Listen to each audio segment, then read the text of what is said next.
No matter who the US president is, all of the presidents have at least one thing in common with each other, and that is that their approval numbers tend to tank as they go further into their term. Some, of course, more than others. Starting with Truman, who had some of the highest numbers we've ever seen, almost 90%. But this is, of course, during the final year of World War II. He has different peaks and valleys until 1949. What happens in 49? Well, the Chinese Civil War occurs, and then the Korean War occurs, which the US did take part in that. When he left office, his approval was only about like 32%. Eisenhower also served 2 terms, and you know what? For the most part, his numbers stayed a lot more steady. However, they did still go down. They all generally start high. I mean, everyone's excited for a new president, and then all of a sudden, it usually goes down. Even Kennedy, he got slimed in Dallas, and yet his numbers didn't go up. No, that's not how this works. I'm stupid for that. They didn't ask his approval after he died, obviously. Even when Johnson had to take charge, there's a rallying around the new president, but my goodness. Keep in mind, by the end, though, he did end up about 50. I mean, 50 is great, as long as half the country still likes you. I mean, Eisenhower, this is fantastic.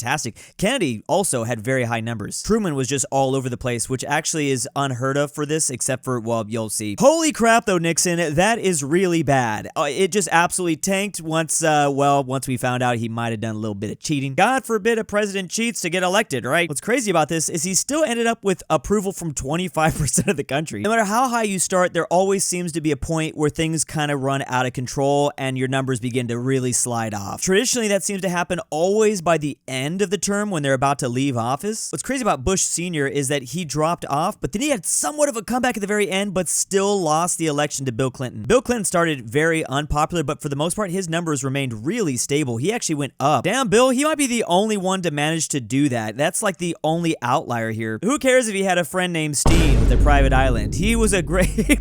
The elephant in the room. Here's Bush. So he gets elected. He has okay approval rating, around 60. It skyrockets after September 11th because, of course, the country rallies around him. It went down during the invasion of Afghanistan, but it didn't absolutely tank until, of course, the Iraq War in 2003. This dot here is Katrina happening. And then here, of course, is the Great Recession. Then Obama comes into office. Obama also manages to go up. He does have a weird W shape. Look how W this is. Wait, W? Not quite as impressive as Clinton, I would say, because Clinton started off a lot lower than Obama started off. His starting numbers still ended up lower than his ending number. Then there's Trump 1, which he came into office probably, is it the lowest on the list at 40? I don't think anyone started at 40% approval. Kind of just hovers right there, then absolutely tanks during the COVID pandemic. What's impressive though is Biden managed to basically do the same thing. At first, the country was happy to get Trump out. Then his numbers tanked and didn't do anything as well. Is this just the norm? Is only 40% of the country gonna have approval for presidents in the future forever now? We're only 1 year into Trump 2, so who knows where these numbers are gonna be, but something tells me they're going to be hovering around this same place. This is just probably what America's going to be used to, 40%.